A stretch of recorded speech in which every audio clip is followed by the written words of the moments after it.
When you are grieving or even in crisis, one of the most fundamental shifts that happens nearly instantly is a reduced capacity.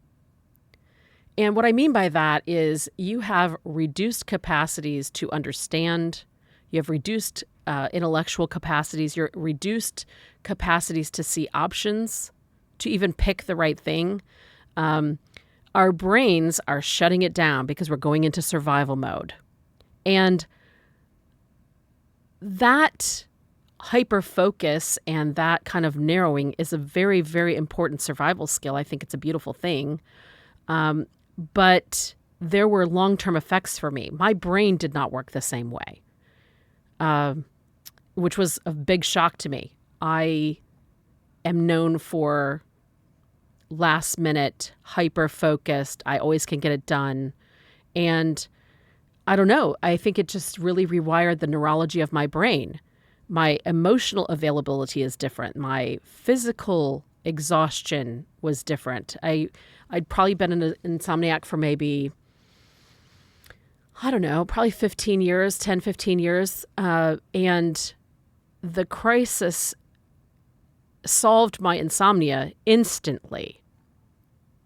I was so exhausted, I was sleeping as much as I could. I mean, we were like on baby schedules. Like we would go to bed at, 7, 8 o'clock and I might sleep till 6 or 7 o'clock in the morning because it's so incredibly exhausting.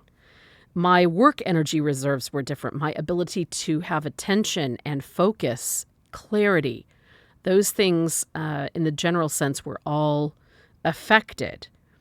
And in the height of crisis, I could do that in short bursts and be very, very attentive and be very focused and very logical.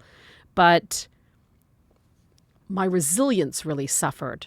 My ability to bounce back from obstacles or negative things happening, those things affected me longer and harder than they did before.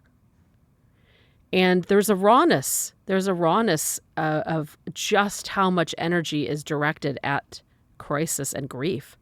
And I just encourage you to have a lot of patience with people in that situation because it's a physical protective thing that your body does. And I still do not have the resilience or the endurance. I mean, I could work forever. I could work on no sleep. I could go for days and days and days. But I will say that after Dan passed and my grief, I was just more exhausted. I could not bounce back the way that I had every time in my life. And I've had to learn a lot of compensatory skills to address that. How I do my work, how I plan for things has changed. And I feel like there's a deepened capacity for empathy. I have more compassion of others. I think I have a deeper sense of that, or a sense of reading the energy of people, maybe. So it's not a trade that I would necessarily trade back. I think there's a richness that's involved, but I certainly have had to develop compensatory skills to address those things for sure.